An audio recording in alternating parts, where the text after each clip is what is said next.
Madame, Monsieur, bonsoir. Bienvenue dans ce journal, une édition consacrée au Covid-19. 39 nouveaux malades du Covid-19 annoncés ce samedi. La Côte d'Ivoire compte désormais 140 cas confirmés. Le pays prend de nouvelles dispositions pour la prise en charge. 300 nouveaux lits acquis, de nouveaux laboratoires s'ajoutent à l'Institut Pasteur pour le dépistage.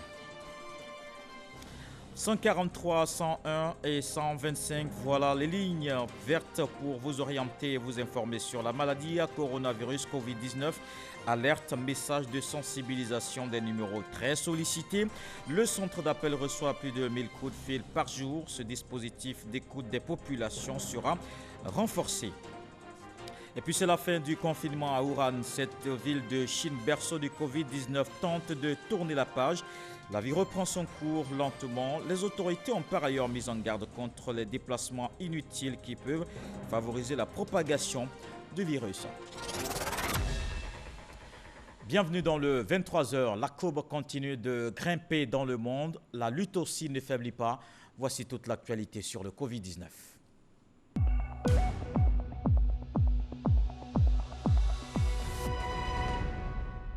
On commence par ce point de la situation de la maladie à Covid-19. Ce samedi 28 mars 2020, 39 nouveaux cas d'infection à Covid-19 ont été enregistrés portant le nombre donc à 140, le nombre total de cas confirmés.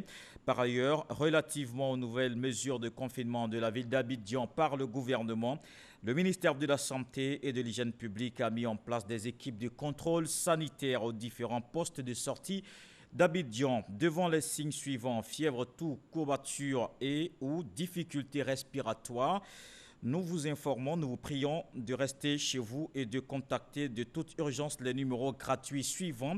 Le 143, le 101 et le 125, nos 50 équipes d'intervention rapide sur Abidjan se rendront auprès de vous pour votre prise en charge.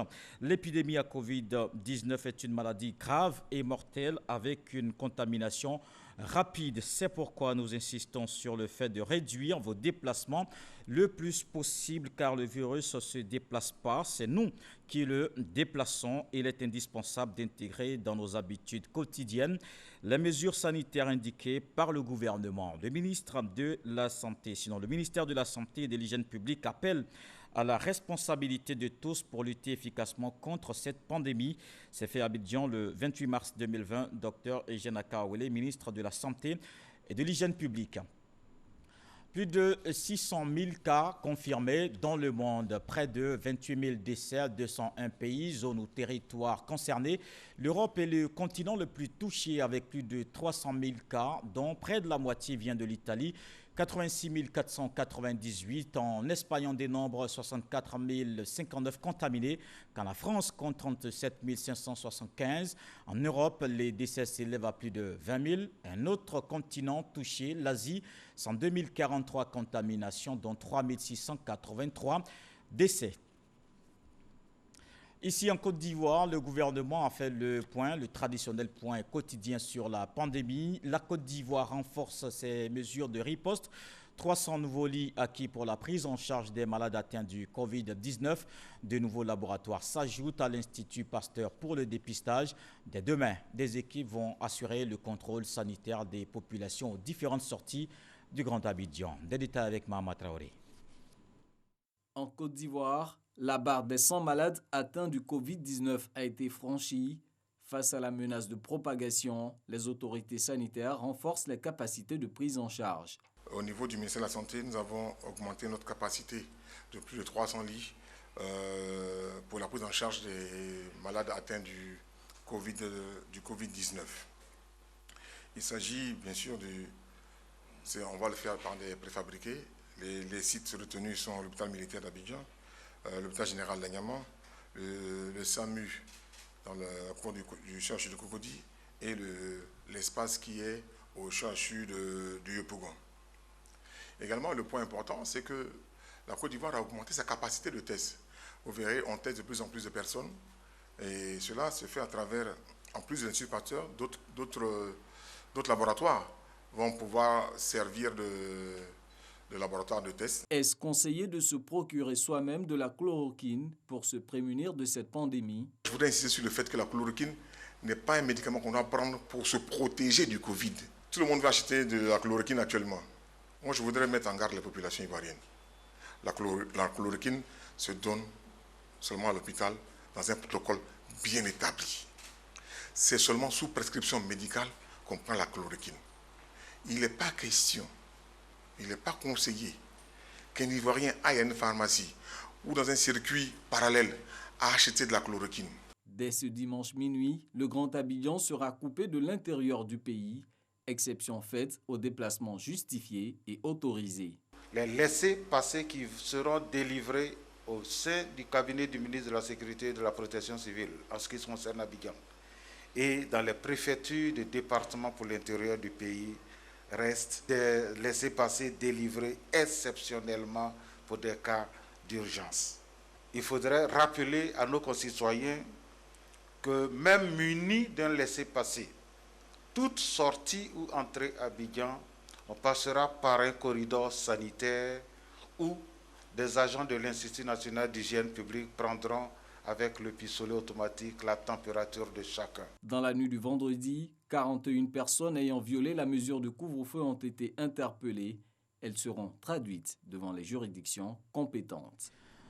Après l'Assemblée nationale, le Sénat participe à l'élan de solidarité dans le cadre de la lutte contre le Covid-19. Cette chambre du Parlement a fait don de 15 millions de francs CFA au ministère de la Santé, une contribution pour soutenir le corps médical. Herman Guivet. Remise symbolique d'un chèque d'une valeur de 15 millions de francs CFA au ministère de la Santé et de l'Hygiène publique. Le Sénat de Côte d'Ivoire s'inscrit dans la chaîne de lutte qui s'est mise en place depuis l'identification du premier cas de maladie à coronavirus en Côte d'Ivoire. Pour traduire cet engagement, on acte cette rencontre entre le ministre de la Santé et de l'Hygiène publique, Kaka Awele, et le président du Sénat de Côte d'Ivoire, Aoussou Kouadio-Jano. L'acte d'engagement du Sénat dans cette lutte consiste donc en ce don en numéraire au ministère de la Santé et de l'Hygiène publique pour soutenir l'action du personnel soignant. Monsieur le ministre, le Sénat de Côte d'Ivoire, à la suite de l'Assemblée nationale, vient prendre sa part dans le cadre de la solidarité nationale, accompagner le président de la République et le gouvernement et d'autres bienfaiteurs dans cette lutte contre la pandémie. Le Sénat ne saurait rester indifférent. Nous nous sommes concertés afin d'apporter notre pierre, notre contribution, peut-être modique, mais chaleureuse. Nous avons trouvé la somme de 15 millions de francs CFA. Nous voulons vous remettre, Monsieur le ministre de la Santé. Notre vœu, c'est que cette somme soit dédiée principalement à tous nos frères, toutes nos sœurs du corps médical qui font des efforts chaque jour, au risque de leur vie, pour soigner ceux qui sont atteints de ce virus. Nous voudrions que, spécifiquement, le don du Sénat les accompagne. Monsieur le ministre de la Santé. Un don fort bien accueilli par le ministère de la Santé et de l'Hygiène publique. Excellence, Monsieur le Président du Sénat, je salue en vous l'initiative de votre institution. Merci à vous d'adhérer à cet extraordinaire élan de solidarité. Certes, le gouvernement, sous la haute autorité de son Excellence le Président de la République, fait sa part, mais votre contribution de 15 millions de francs CFA pour son affectation va soulager le personnel médical, va le motiver davantage dans cette lutte. Votre contribution est donc la bienvenue. Le Sénat de Côte d'Ivoire affirme ainsi son engagement total dans la lutte contre le Covid-19. L'appel à la solidarité du gouvernement est également bien perçu par les entreprises. L'une d'entre elles a offert des gels hydroalcooliques et des cartons de savon au ministère de la Solidarité, un don d'une valeur de 10 millions de francs CFA destiné aux couches fragiles dans le cadre de la lutte contre le Covid-19. Franck Kouadio. Face à la menace de la pandémie de Covid-19, la mobilisation prend forme. L'entreprise Unilever, spécialisée dans la savonnerie, veut s'impliquer. Des cartons de savon pour aider au lavage des mains, Un don fait au ministre de la Solidarité, de la Cohésion sociale et de la lutte contre la pauvreté. Le groupe a décidé de faire des dons d'une valeur de 100 millions d'euros globalement. Et nous avons commencé ici en Côte d'Ivoire à faire notre part en offrant 1000 cartons de savon d'une valeur de 10 millions. Une action citoyenne suivie par d'autres entreprises. Nous sommes venus au nom du groupe Quara pour remettre 100 tonnes de riz au ministère de la Solidarité pour assister tous ceux qui sont aujourd'hui malades du coronavirus. Ne pensez pas que nous ne prenons que de grandes quantités. Même quand c'est des petites quantités, nous les prenons. Parce que chacun, il y a des petites familles, il y a des grandes familles vulnérables. Et donc, quelle que soit la quantité que nous recevons, nous redistribuons toutes ces quantités pour stopper le virus dans notre pays. Appel donc lancé en faveur d'un élan de solidarité accru.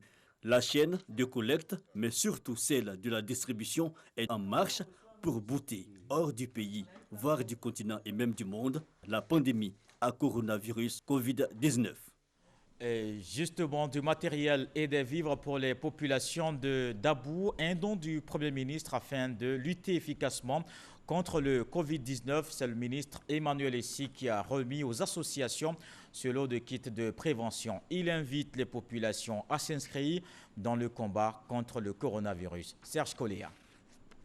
Une trentaine de tanks de 100 litres, 30 seaux de recueillement de 33 litres, 284 savons liquides moussants, 1000 gels hydroalcooliques, 1200 gants, 1000 cache-nez et 400 kg de riz.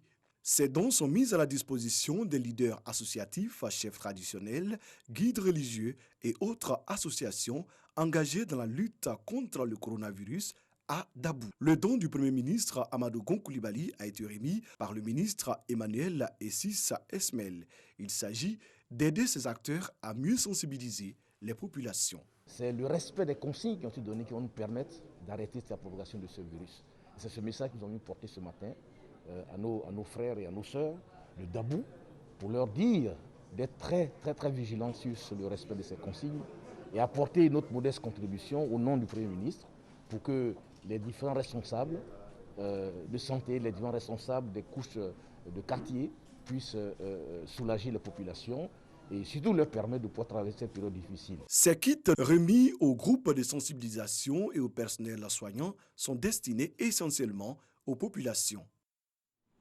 On va rester à Dabou avec Serge Coléa, où la radio locale anime des émissions sur les mesures de prévention. Dans la région des Grands Ponts, cette chaîne est devenue un bon moyen de relayer des actions du gouvernement. Plusieurs leaders d'associations et les responsables de santé mettent l'accent sur les gestes barrières contre la maladie. Le chef de l'État, le gouvernement, c'est à l'image d'un chef de famille. Et on prend des mesures sur un couvre-feu. Nous sommes dans les locaux de la radio Leboutou de Dabou. Il est 12h ce vendredi 27 mars. L'animateur de service, Hervé Niali, reçoit le directeur de l'hôpital général de Dabou et 2 membres de la cellule civilo-militaire. Au menu des échanges, la sensibilisation contre la pandémie du coronavirus. Nous sommes vigilants et c'est pour ça d'ailleurs qu'on demande à la population dès lors qu'autour d'eux, ils ont l'information que telle personne a séjourné dans une zone où la maladie a fait déjà des ravages, dès lors que vous constatez qu'autour de vous, quelqu'un est venu d'ailleurs et qu'il se cache, il faut nous le signaler. Depuis les premiers signes de la maladie en Côte d'Ivoire, la radio locale Leboutou est devenue un des relais majeurs de la sensibilisation. Et auprès des communautés, auprès des guides religieux, auprès des autorités, nous y allons pour prendre des informations, nous y allons également pour que chacun puisse donner son message et surtout sensibiliser tout le monde. Le taux d'audimat de la radio a augmenté depuis un certain moment et donc le message passe correctement. À Dabou, la lutte est coordonnée par la cellule civilo-militaire dirigée par un guide religieux. Si nous devions faire le porte-à-porte partout, nous n'avons pas assez de moyens ni assez de personnes. Mais grâce aux ondes du 103.7, la radio Leboutou, eh bien nous nous adressons aux populations. Et au marché, tous les postes sont ouverts. Dans les maisons, dans les véhicules, tous les postes sont ouverts. Et même dans les taxis. Surtout, nous avons demandé aux taximètres de se mettre toujours sur la fréquence de radio Leboutou. Après la radio, le directeur régional de l'hôpital général de Dabou nous conduit dans ses locaux. Ici, le dispositif de prévention n'a pas été négligé. Même si la ville n'enregistra aucun cas suspect, une salle de mise en quarantaine est déjà préparée. Un cas qui se présente à nous, qui est un cas suspect, c'est ici qu'on l'isole et puis on fait des prélèvements. Dabou est prêt à toute éventualité. En plus des mesures gouvernementales, un arrêté municipal a été pris à Dabou. Le marché ouvre à 5 heures pour fermer à 16 heures. Également, les autorités ont pris des mesures concernant le transport. Et nous, notre rôle, c'est de vérifier un peu cela sur le terrain. Au cas où ce n'est pas respecté, de dénoncer cela. À Dabou, la vigilance est de mise. Hôpitaux et structures publiques se mettent au goût de la lutte contre le coronavirus. Et le gouvernement met à la disposition des populations un centre d'appel pour vous orienter et vous informer dans le cadre de la lutte contre le Covid-19. Les lignes vertes sont 143, 101 ou encore 125. Vous allez le voir, des numéros très sollicités, 1000 appels par jour. On se rend au cœur de ce dispositif technique avec Salima Toudia. Je suis malade dans ce temps-ci, dans ce temps d'épidémie. Pourquoi ne pas essayer de faire le test parce qu'on ne sait jamais. Est-ce que vous avez été en voyage ces derniers temps? Non, je peux faire le voyage. Informer, orienter les populations, détecter les cas suspects et les référer aux structures sanitaires, les téléopérateurs des lignes vertes sont en ligne de front face au Covid-19. Ce sont environ 8000 appels qui sont traités en semaine, soit plus de 1000 appels traités par jour. Des chiffres en évolution depuis l'annonce du premier cas. Les équipes, elles, se relaient toutes les 6 heures pour assurer le service d'écoute. Est-ce que vous avez d'autres questions? Le protocole mis en place au niveau du ministère de la Santé, une personne qui présente les signes doit se rendre à l'hôpital en se couvrant le nez et la bouche. Pour une personne qui présente une détresse respiratoire, telle que cette personne ne peut pas se déplacer, nous avons dans un premier cas une cellule de crise au niveau de l'INHP, l'Institut national d'hygiène publique, et nous avons une équipe d'intervention rapide. Nous contactons les deux et nous contactons aussi l'équipe, surtout l'équipe d'intervention rapide. Nous lui donnons les coordonnées du malade pour qu'il puisse aller voir le malade. Dans le fonctionnement, les équipes font aussi face à quelques difficultés, notamment le souci de réseau. La ligne est vraiment surchargée. Vous voyez le nombre d'appels que nous recevons par jour. Ce n'est pas évident de pouvoir recevoir tout le monde à la fois. Donc, si nous avons des doléances, c'est de voir avec les opérateurs mobiles comment faire en sorte que cette ligne soit facilement accessible. C'est un projet d'augmenter l'effectif pour pouvoir répondre aux préoccupations des Ivoiriens.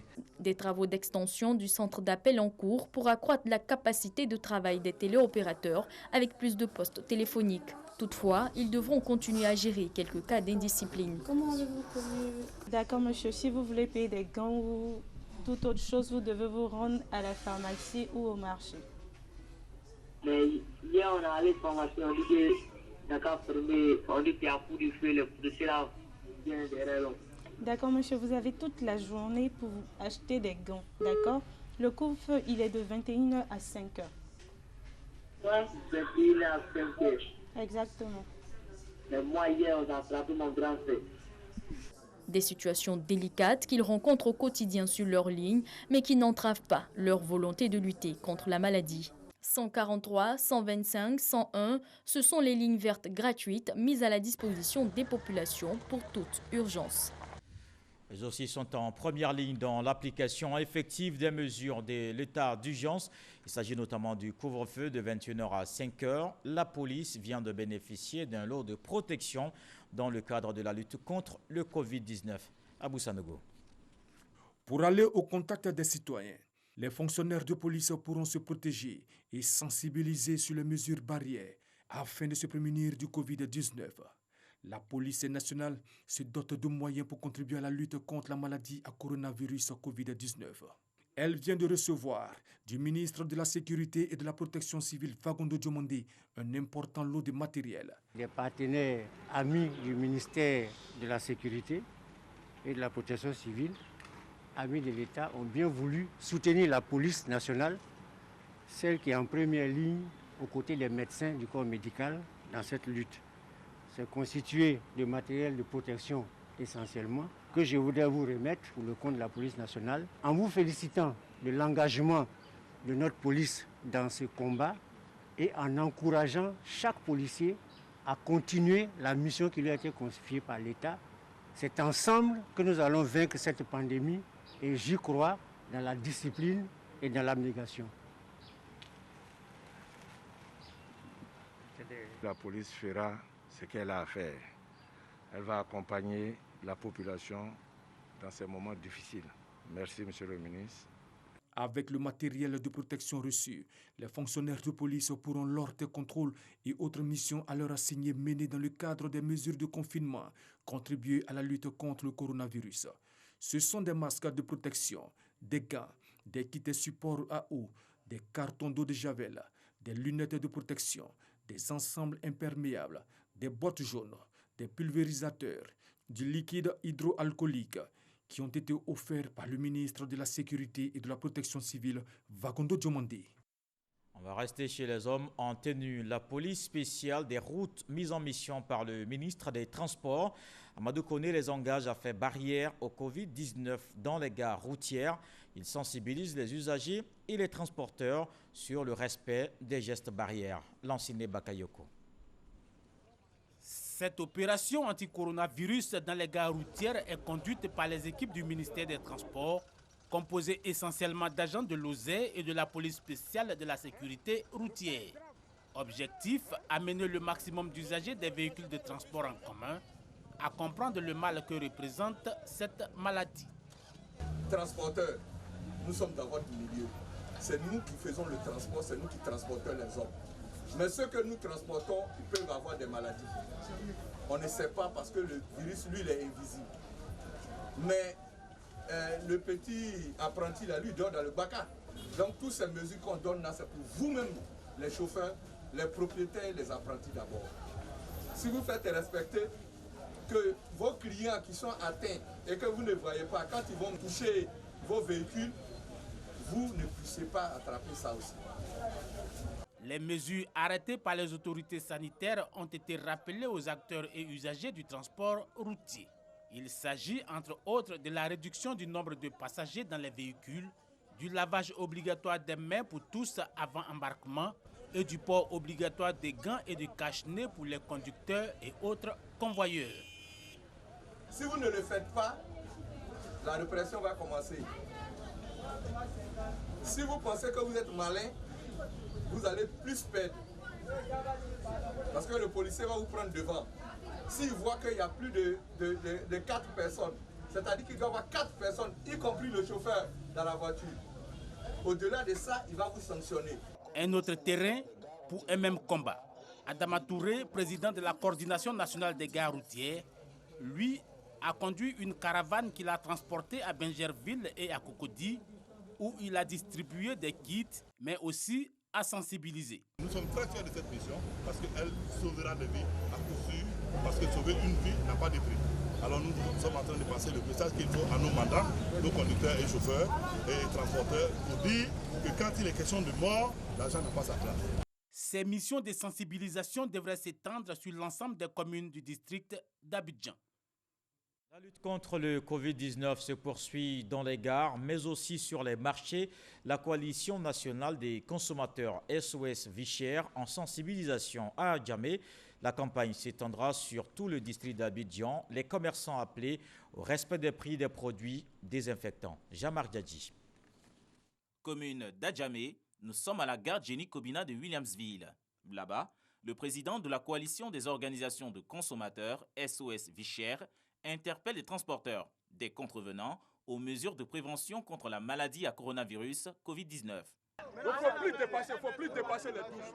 La règle des 4 places pour les taxis-compteurs et des 5 places pour les transports intercommunaux, par exemple, sont les recommandations adoptées à leur endroit. Chauffeurs et passagers dans la majorité approuvent ces mesures. Comme on doit se séparer de 1 mètre, on doit se coller, donc c'est bien. C'est une bonne mesure, on va faire avec, c'est pour la santé de tout le monde. Donc on ne peut pas aller contre la résolution du gouvernement. Distribution de gadgets, entretien avec les chefs de gare, tout est mis en œuvre par Soumoro Benfali et ses collaborateurs pour faire appliquer ces mesures. Il nous appartient, nous, membres de la société civile, de jouer notre rôle sur le terrain. Et c'est pour cela que depuis ce matin, nous sommes dans les gares, dans les magasins, pour voir si les mesures sont respectées. Un Gouaga qui devait prendre 12 personnes avait pris 16 personnes. Nous avons fait descendre les 4 passagers. Cap est mis sur Adjamé Centre. Dans ce marché, la coalition veut s'assurer du respect des prix des gels désinfectants. Chez ce magasinier, les prix de vente de ces produits ne sont point conformes au communiqué du ministère du Commerce. Il y a 7 sociétés qui font. Et les 7 sociétés se sont mis d'accord avec le ministère du Commerce pour faire sortir un prix officiel. Dans un coin de la rue, un vendeur ambulant de gel est rapidement interpellé pour la cherté de ses produits. Les autres vendeurs ambulants pointent du doigt certains grossistes du marché. À notre arrivée, les clés des magasins sont mises sous le paillasson. Grossistes, détaillants, tous sont sensibilisés sur le respect des prix du ministère du Commerce en cette période d'urgence sanitaire. Les produits gel, donc le ministère du Commerce a fait sortir une liste. C'est là, les magasins, nous les distribuons pour leur dire, ni n'est censé ignorer la loi. Désormais, celui qui doit vendre au-delà de ce qui a été fixé par le gouvernement tombe sous le coup de la loi et donc qui va d'emprisonnement et payer des amendes. La campagne de sensibilisation de la coalition des consommateurs s'étendra dans les autres gares routières et marchés du district d'Abidjan. Le ministre du Tourisme sur les installations de l'INJS, Siandou Fofana, veut s'assurer de la bonne préparation du dispositif d'hébergement et de prise en charge des personnes dans ce centre de confinement. Une visite dans le cadre de la lutte contre la pandémie. On retrouve Jean-Marc Diadji. Le ministre du Tourisme et des Loisirs, Siandou Fofana, parcourt les locaux de l'Institut national de la jeunesse et des sports INJS, un site retenu comme centre de confinement par le gouvernement en cette période d'urgence sanitaire liée à la maladie Covid-19. Le ministre, par des entretiens, s'assure de la préparation du dispositif d'hébergement des potentiels pensionnaires. Et nous sommes venus pour voir le travail qui a été fait pour créer les conditions d'accueil et surtout d'hébergement et de restauration. C'est tout ça que nous sommes venus vérifier et voir si, pour la journée d'aujourd'hui, tout le travail qui devait être fait en amont a été fait. Le ministre Siandou Fofana relève la mission de l'État dans cette crise sanitaire et exhorte les citoyens à la discipline. L'État fait des efforts pour les mettre dans des conditions acceptables. C'est le fait de venir et de faire sa part en se confinant pour son propre bien d'abord et le bien de l'humanité. Le ministère du Tourisme et des Loisirs invite les populations à se conformer aux 13 mesures de restriction des décisions édictées par le Conseil national de sécurité dans le cadre de la prévention contre la maladie à coronavirus Covid-19. Et les élus de la commune d'Atekoubé mobilisés dans la lutte contre le Covid-19, à leur tête le ministre Laurent Tchagba. Ils ont lancé une campagne de sensibilisation de proximité, des kits sanitaires distribués aux différentes communautés, les populations invitées au respect des mesures d'hygiène. À l'intérieur du pays, on se mobilise également pour lutter contre le Covid-19. Le maire de la commune de Yamoussoukro mène la sensibilisation. Yanangbejan a fait don de kits d'hygiène aux populations et apporté un appui aux forces de sécurité. Franck Kouadio. Yamoussoukro, la municipalité sensibilise, les forces vives sont mobilisées pour l'éradication du coronavirus. Bavettes, gants, gel hydroalcoolique sont remis aux représentants des commerçants, directeurs régionaux, aux forces de l'ordre et même à des élus de plusieurs localités, dont Tabo et Ateguakro. Nirangbe Kwadiojan insiste sur le respect des mesures d'hygiène. Il faut qu'on se lave les mains. Même avant de rentrer dans nos bureaux, il faut qu'on porte le masque. Vous voyez ? Je disais à quelqu'un que lui peut être contaminé, mais il ne faut pas qu'il me contamine. Avant cette rencontre, il y a eu de l'action terrain. Échange avec les tenanciers de restaurants, de maquis et de bars. Une seule consigne, s'accommoder des recommandations usuelles pour l'hygiène. Une aide donc est faite. Les forces de l'ordre n'ont pas aussi été oubliées. Elles ont bénéficié du soutien municipal par une dotation en carburant. On se rend à présent en Chine, à Wuhan, le berceau du Covid-19. C'est la fin du confinement dans cette région. La ville s'est progressivement rouverte au monde extérieur après plus de 2 mois d'isolement quasi total. Très symboliquement, le premier train de voyageurs s'est arrêté peu après minuit à la gare de Wuhan. Les autorités ont par ailleurs mis en garde contre les déplacements inutiles qui peuvent favoriser la propagation du virus. La Chine qui a aussi décidé de fermer les frontières du pays à compter de ce samedi 28 mars. Et puis rappelons le dernier point de ce samedi 28 mars, 39 nouveaux cas d'infection à Covid-19 ont été enregistrés, portant à 149 le nombre total de cas confirmés dans le pays. À 140 le nombre total de cas confirmés dans le pays. Ce journal est terminé, merci de l'avoir suivi. Je vous retrouve demain avec beaucoup de plaisir. Le Covid-19, une menace bien réelle. Prenez soin de vous. Bonsoir.